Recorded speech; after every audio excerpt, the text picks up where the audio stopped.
ततः सर्वाणं संव्रता। साधु ने कहा, हे राजन, आप भक्ति युक्त चित्त के साथ आप क्या कर रहे हैं? कृपया करके हमें बताइए। तो इस समय मैं ये सुनना चाहता हूँ। तो राजोवाच पूजनं कृतस्य साधु विष्णुतुल्यं तेजस्य व्रतयन् स्वजनो साधु पुत्र प्राप्ते काम्याम्।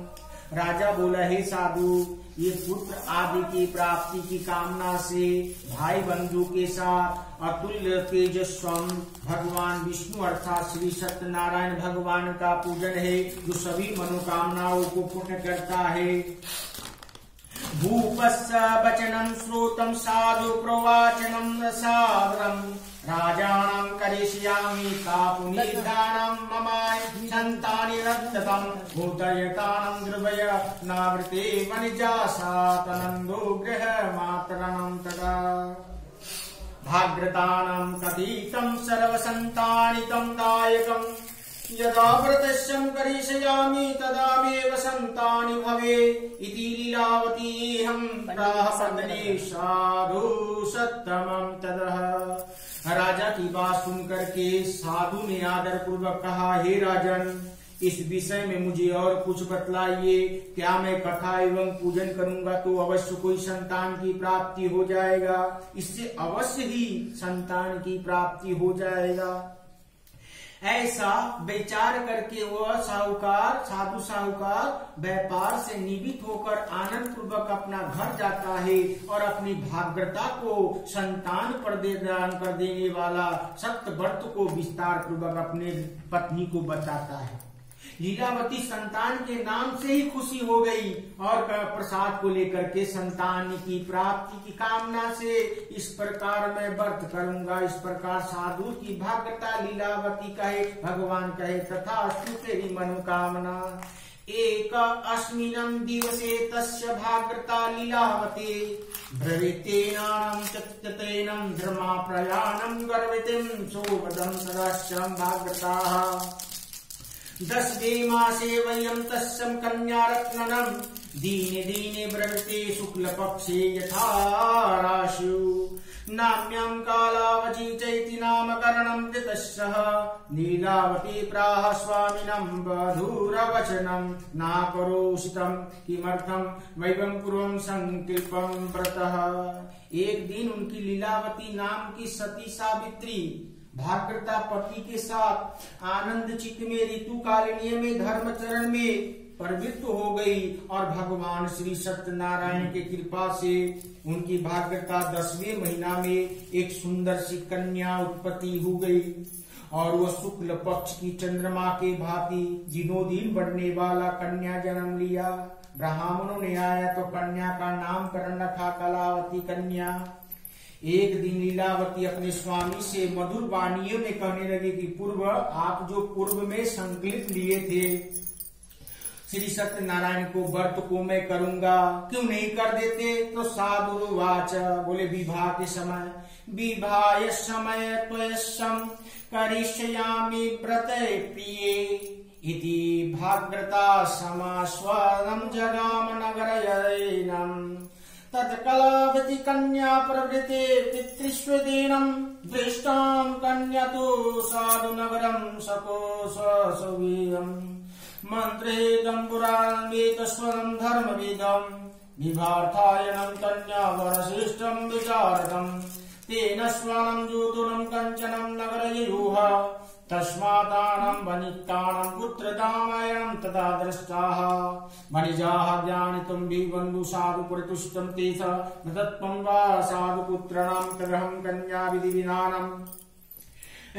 साधु बोला, हे प्रिय, जब मैं कन्या का विवाह करूंगा उसी समय भगवान का पूजा को करूंगा। इस प्रकार अपनी पत्नी को भली भांति का आश्वासन देकर वह व्यापार के लिए चल पड़ता है। इधर कलावती कन्या अपने माता पिता के घर में जल्दी जल्दी बड़ी हो गई। तदंतरणम धर्मज्ञ साधु की नगर की सखिया के साथ जब खेलने जाया करती थी तो सभी विवाह योग में देकर आपस में मंत्र आदि कर देते थे। कन्या का विवाह के लिए श्रेष्ठ वर का आवेदन हो गया। ऐसा दूत कहकर शीघ्र ही भेज दिया गया। उसकी आज्ञा प्राप्त होकर दूत कंचन नगर में गया। वहां से एक वणिक पुत्र को पकड़ कर लाया और उसके साथ वणिक पुत्र की कन्या के साथ गुण विचार विधि विधान से भगवान संतुष्ट होकर के कन्यादान दे दिया। लेकिन भगवान का उत्तम व्रत नहीं किया। जब उस समय साधु वणिक दुर्भावंश में भगवान का उत्तम व्रत भूल गए। पूर्व संकल्प के अनुसार विवाह के समय इस व्रत को ना करने कारण भगवान उससे रूठ गए। उसके पश्चात वो अपने व्यापार कर्म में कुशल अपने साधु और दामाद व्यापार करने चला जाता है और व्यापार करते करते समुद्र के समीप रत्नसारपुर में आकर के नगर में व्यापार करने लगता है। श्री संप्रन दामाद के साथ वो व्यापार करने लगता है। तदंतर वे दोनों राजा चंद्रकेतु के रमणीय नगर में उसी समय भगवान श्री सत्यनारायण से भ्रष्ट प्रतिज्ञा देकर उन्हें दारुण कठिन और महान दुख को दे दिए और श्राप दे दिए कि जा तेरा बंदी गृह हो जाएगा, तेरा धन संपत्ति चला जाएगा। एक दिन एक चोर आया, राजा चंद्रकेतु को सारा धन चुरा कर ले गया और दोनों वणिक वहीं स्थित थे। वो अपने पीछे दौड़ते हुए दूतों को देखकर भय से भीत हो चित्त में धन वहीं छोड़कर शीघ्र ही छिप गए। इसके बाद राजा के दूत वहां आ गए और वहां साधु वणिक को वहां राजा को धन देख करके दूत ने उन दोनों वणिक पुत्रों को बांधकर हर्ष पूर्वक दौड़ते हुए राजा के समीप ले गए। कह रहे प्रभु हम दो चोर लाए हैं, इन्हें आप देख करके क्या आज्ञा दे रहे हैं? कहे ये तो बड़ा चोर है जिन्होंने भगवान का पूजा को संकल्प करके नहीं किया है। इन्हें ले जा करके बंदी गृह में बंदी बना दो, सारा धन छीन लो। कारागार में जाना पड़ा। दोनों साहूकार दामाद, देखिए एक जन के पाप से दामाद को भी जाना पड़ा। भगवान सत्यनारायण की माया से किसी ने भी इन दोनों की बात भी नहीं सुनी। चंद्रकेतु ने उन सारा दोनों को धन छीन लिया और एक उपवश्यम कथा प्रसादानाम तदहेतस्वानाम सर्वहम प्रदेह। उन भगवान के श्राप से वणिक के घर की विभाग्यता अत्यंत दुखित हो गई। लीलावती कलावती जानवर की तरह भटकने लगी। घर में खाने का एक दाना नहीं था। लीलावती शारीरिक मानसिक पीड़ाओं से युक्त भूख और प्यास से दुखित होकर अन्न की चिंता में दर दर भटकने लगा। कलावती कन्या भोजन के लिए इधर उधर प्रतिदिन घूमने लगे। एक दिन सुधाकृत कलावती कन्या एक ब्राह्मण के घर में गई और वहां जाकर उसने श्री सत्यनारायण व्रत को पूजन को देखा। उसने बैठकर वरदान मांगा, कथा सुना और तदंतर प्रसाद को ग्रहण करके कुछ रात हो जाने के कारण अपने घर लौटती है। माता कलावती कन्या कथायामासं प्रेमत्वं पुत्री रात्रे तदा कीनत्वं तदा सर्वणाम देवः। माता लीलावती कलावती कन्या प्रेम पूर्वक कहती है, पुत्री तू इतनी रात को कहाँ रुक गई थी, तुम्हारे मन में क्या चल रहा है? तो कालावती कन्या तुरंत अपनी माँ से कहती है, माँ मैंने एक ब्राह्मण के घर में मनोकामना मनोरथ प्रदान कर देने वाला व्रत को देखा। और कन्या की बात सुन करके वणिक की भाग्यता व्रत करने लगे, मन में चिंतन करने लगे कि यही प्रसाद तो एक दिन इनके पिताजी ने लाए थे। इस प्रकार साध्वी भाई बंधु के साथ भगवान को बारंबार कलावती क्षमा मांगा और लीलावती क्षमा मांगा। तब जाकर के भगवान कहे दोनों साहूकार को बंदी गृह से मुक्त करा देना होगा और जितना भी धन लिए हैं इनका दुगना देकर इन दोनों को अपने नगर में नहीं भेजा तो सारा राज्य नष्ट हो जाएगा। भगवान हरिहर प्रातः हम श्री सत्यनारायण पुनः संतुष्ट होकर के निप्रेस के साथ चंद्रकेतु को स्वप्न दे करके स्वप्न में कहा, प्रातः काल होते ही दोनों वणिक बनियान को छोड़ दो, नहीं तो ऐसा नहीं करोगे तो सारा राज्य पुत्र सहित नष्ट हो जाएगा। तो दोनों साहूकार को छोड़ दिए और धन दे दिए और ऐसा भगवान बता दिए। राजा को स्वप्न में देखकर भगवान श्री सत्यनारायण अंतर ध्यान हो गए। इसके अंतर में प्रातः काल राजा ने अपने संवाददाताओं के साथ सभा में बैठकर भगवान का स्वप्न के बारे में बताया। दोनों बनिक, दोनों साहूकार, साधु साहूकार दामाद शीघ्र ही बेड़ी से मुक्ति हो गए। राजा की बात सुनकर के राजपुरुष में दोनों महाजनों को बंधन मुक्त करा करके नए नए वस्त्र, गहने आदि पिन्हवाए गए, एक नौका धन दिए गए और कह दिए कि निपलेश, ये आप योगदान है और भगवान हम सर्व प्रतिपूर्ण आदर से जाइएगा और किसी को देख करके अवहेलना मत करिएगा, नहीं तो भगवान फिर धन को ले लेंगे और पत्ता ही पत्ता समा देंगे और इसके बाद तुम कुछ कर नहीं पाओगे। इस प्रकार आप लोग प्रारंभ का पाप के बारे में जानते हैं कि जो जैसा बोएगा वैसा काटेगा। तो उसका प्रारंभ में दुख लिखा था साहूकार का, उसके साथ साथ दामाद का भी प्रारंभ में वंश में दुख होने लगा। ऐसा कह करके उनकी बेरी खुलवाकर छोर कर्म करा करके राजा के वस्त्र अलकृत देकर दोनों बलिक पुत्रों को संतुष्ट किया गया और वाणी के द्वारा अत्यधिक आनंद किया। पहले जो धन लिया था उसे दुगना कर करके उन दोनों को घर की ओर भेजा गया।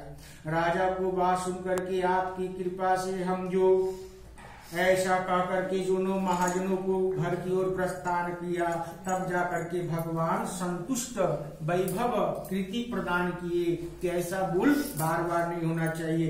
इतिहास श्री स्कंद पुराणम रेवा खंडे श्री सत्यनारायण व्रत कथा तृतीय।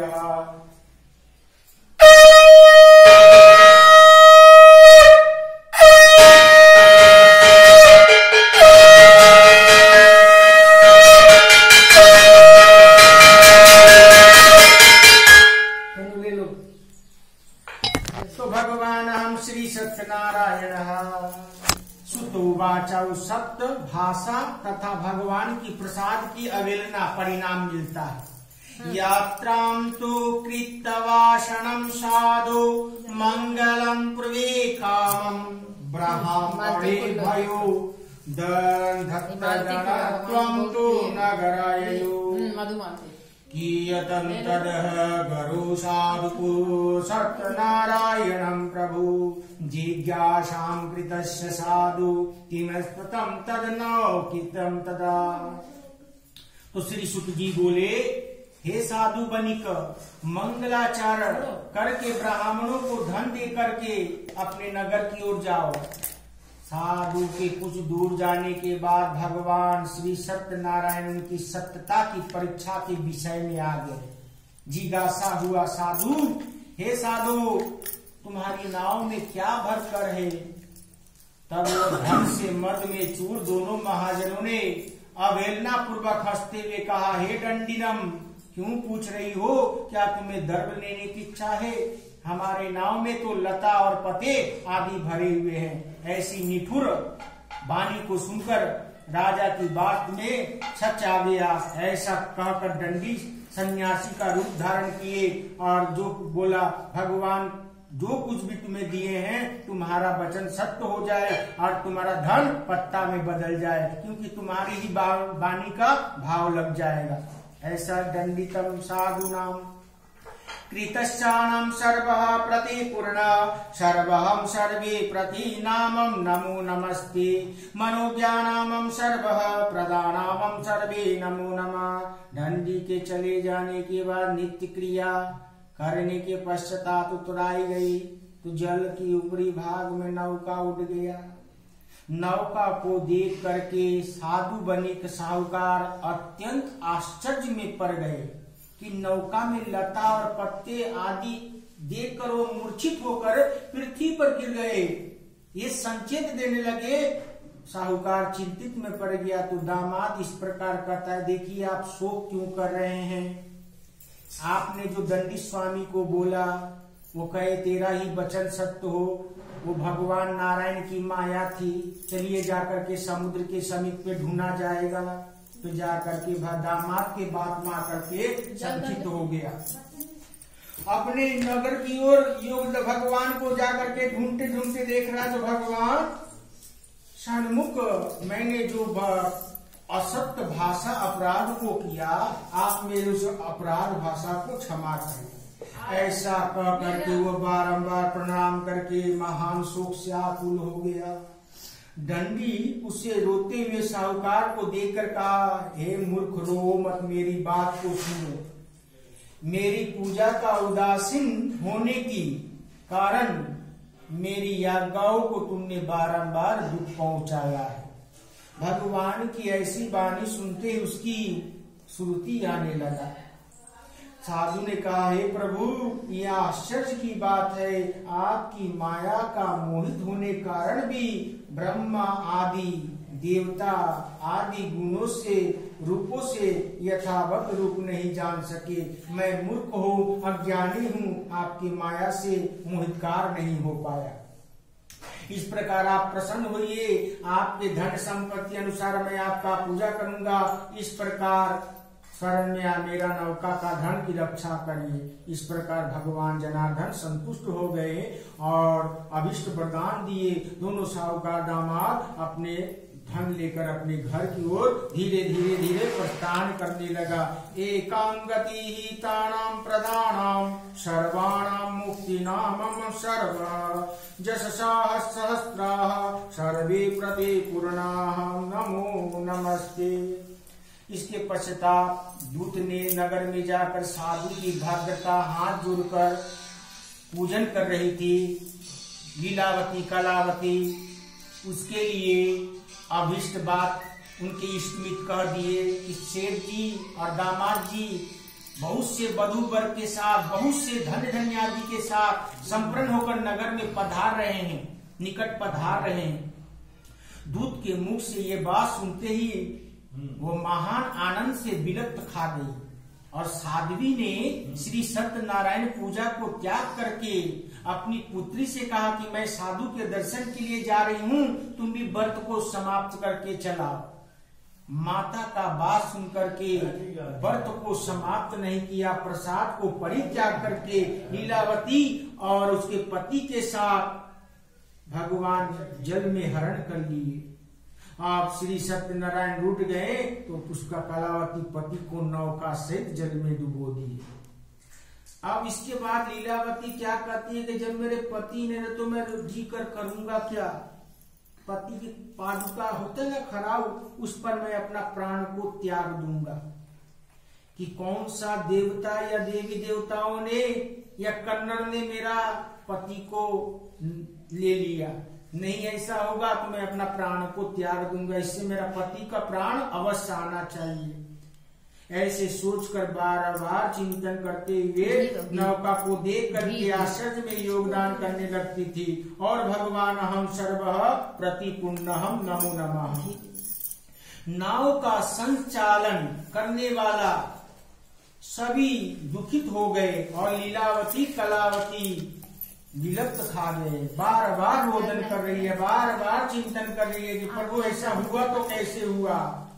देखिए, होनी का तो कोई नहीं काट सकता, इसका भक्ति के द्वारा ही काट सकते हैं। इसीलिए भक्ति में कंजूसी नहीं किया जाता है और नापने और तोलने में कमी नहीं किया जाता है। कलावती कन्या पति के नष्ट होने से दुखी हो गई।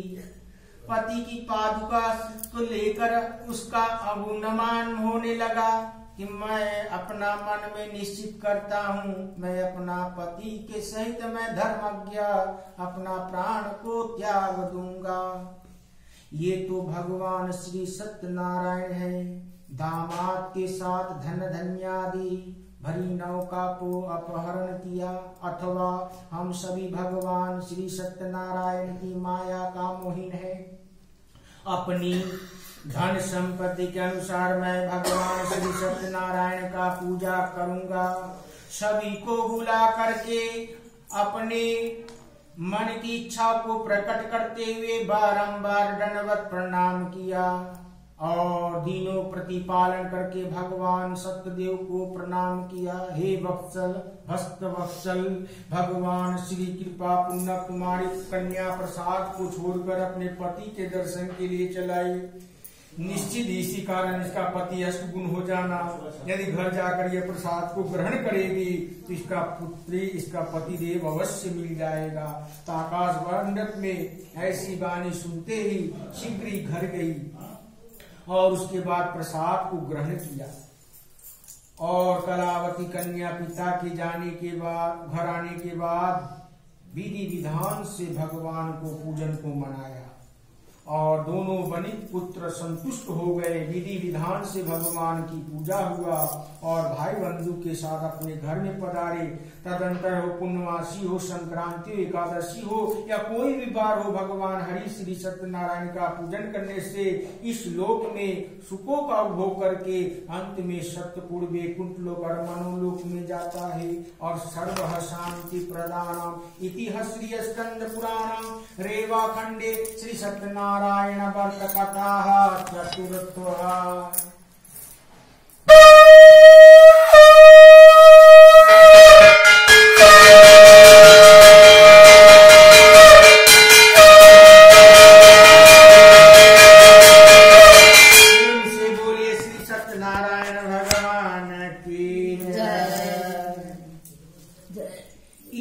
इधर कार्य पंचाध्याय में अथतन्याच प्रवक्ष्यामि श्रुतयं मुनीश्वत्वम् आसीदं तुंगध्वजो राजा प्रजापालनं तत्परणम् प्रसादं सत्यसं देवत्वं दुःखनापणमेकदा वनं गत्वं बहुविधानं परुषाः आगट्टवट्टमूले दर्शानां गोपनं भक्तीनां समाबान्धवाः द्रष्टानां तदैतस्वं नाम प्रभावरुणस्सहितस्वाहा। तो श्री चित्त जी बोले, श्रेष्ठ मुनियों, अब मैं आगे की ओर कथा कहूंगा। आप लोग सुने होंगे अपनी प्रजा का पालन करने में तत्पर तुंगध्वज नाम का एक राजा था, जिन्होंने सत्यदेव का प्रसाद को परित्याग करके बहुत दुख प्राप्त हुआ था। एक बार वह वन में जाकर बहुत से पशुओं को मारकर बट वृक्ष के नीचे आया। वहां उसने देखा कि गोपगण भाई बंधु के साथ संतुष्ट होकर भक्ति पूर्वक प्रसाद ग्रहण करके नित्य गीत का पूजन कर रहे हैं। राजा ये देखकर अहंकार में आ गया, अहंकार वश में ना तो गया वहां, ना प्रसाद को ले गया, ना प्रणाम किया। प्रसाद मिला भी तो प्रसाद को लेकर तौहीन कर दिया, फेंक दिया। तभी गोपगण भगवान का प्रसाद को समीप ले जाकर के भगवान का योगदान किए। भगवान ने सभी को प्रसाद का ग्रहण किया। इधर राजा ने प्रसाद को फेंक करके बहुत दुख प्राप्ति हुआ। ततस्य पुत्र सत नष्ट धन धन्यादि यतेह सत्यदेवानां ततः तदनस्पितामं ददा अस्त्रतेनां देवानां पूज्यतेह सर्वाणां देवां प्रतिपूर्णाभ्यानामं तदह यलोके दुःखाम्। इनका संपूर्ण धन धन्यादि 100 पुत्र नष्ट हो गए। राजा मन में निश्चित किया कि अवश्य ही भगवान नारायण की कृपा से हमारा शरीर जा रहा है। तो पंडितों को बुलाया। पंडितों ने सलाह दिया कि भगवान की पूजा को जाकर वही जंगल में करिए, आपका पतिदेव, आपका सपुत्र, आपका राज्यपाट, आपका परिवार का सब कुछ मिल जाएगा। तो विधि विधान से पूजा किया और भगवान श्री सत्यनारायण की कृपा से धन से, भक्ति से, श्रद्धा से, विधि विधान से भगवान श्री सत्यनारायण की पूजा किया और भगवान सत्यनारायण की कृपा से पुनः धन पुत्र संपन्न हो गए। इस लोक में सुख भोग करके अंत में सत्यपुर वैकुंठ लोक प्राप्ति हुआ। इसीलिए सीत जी कहते हैं, जो भक्त इस परम दुर्लभ भगवान श्री सत्यनारायण भगवान का कथा को सुनता है या करता है, वो जीवन में पुण्यमयी हो जाता है और फल प्रदायिनी हो जाता है। 2 जीवन का लाभ है, पुण्यमयी होना, एक फल प्रदायिनी होगा। इसे कहा जाता है भगवान की कथा को श्रवण करना और करना। और भगवान श्री सत्यनारायण की कृपा से धन धन्यादि की आदि का प्राप्ति होती है। आदि का कभी समाप्त नहीं होती है। उसका घर में अटूट लक्ष्मी प्रदान हो जाता है। और नारायण का भक्त दरिद्र नहीं होता। दरिद्र से धनवान बन जाता है, बंधन में नहीं पड़ता, बंधन से मुक्त हो जाता है, डरता भी नहीं, डर से भी मुक्त हो जाता है, भयभीत नहीं रहता है। एकदम सत्य बात है, इसीलिए इनका नाम सत्यनारायण है, इसमें कोई संशय नहीं है। इस प्रकार मैंने तो भगवान का जिन जिन भक्तों ने पूजा किया उन्हें समस्त दुखों का शांति प्रदान हुआ। और कलयुग में भगवान सत्यनारायण का पूजा विशेष फल प्रदान करने वाला होता है। और भगवान को विष्णु कुछ लोग ईश्वरणं सहस्रणं सर्वः प्रदानं सर्वशतरूपाणां ततः सर्वे मनोकामनां देवां नमः। कलियुगे सनातनं भगवान विष्णुः शतवर्षस्य रूपाणां सर्वः भवतं नमः। जो भक्त नित्य भगवान श्री सत्यनारायण को पूजन को पढ़ता है या सुनता है, उसे भगवान श्री सत्यनारायण से समस्त पाप नष्ट हो जाते हैं और उनकी कायाशीलता प्रदान हो जाता है और आरोग्य मनुष्य बना रहता है। और पूर्व काल में भगवान श्री सत्यनारायण का व्रत जिन जिन लोगों ने किया उन्हें विस्तार पूर्वक से भगवान की माया प्रदान होने लगा।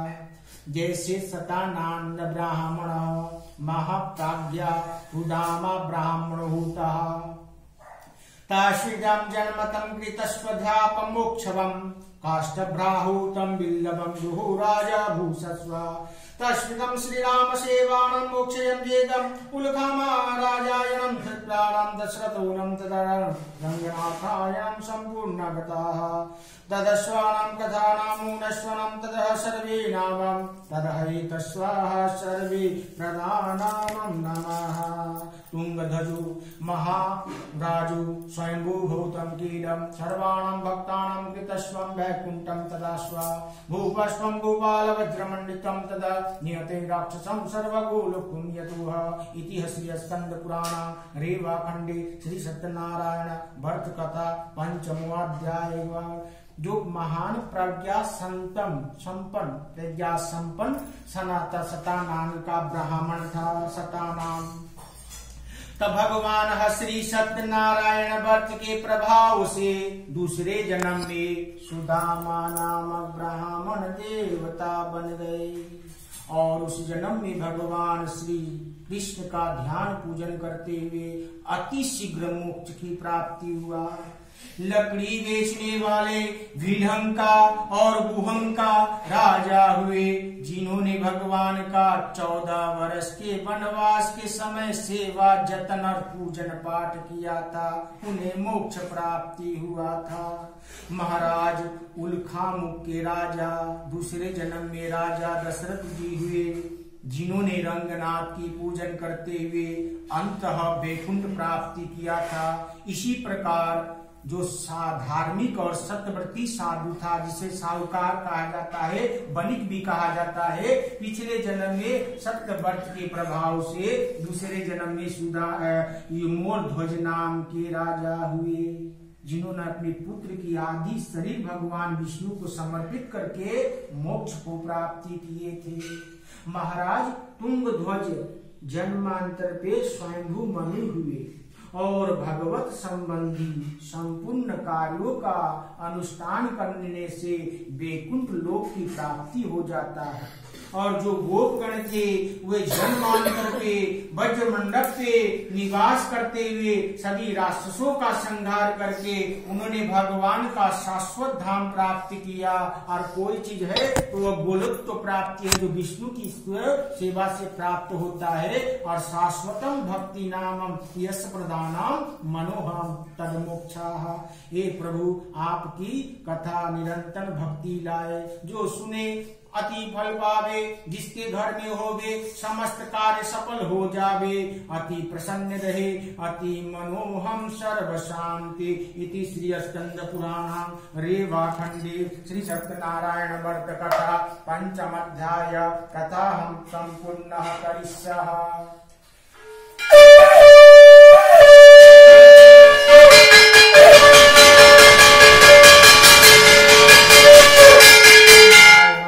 जल दे दो और सर्वे मनुहं नवानं ततः सर्वे प्रदानामं ततः शान्ति नमः विश्वे भावे विश्वे भवयहंस्तरः ओम सहस्राव सुदीजिए ओम सर्वे शांति ओम नमो हम सुजल चिन्ह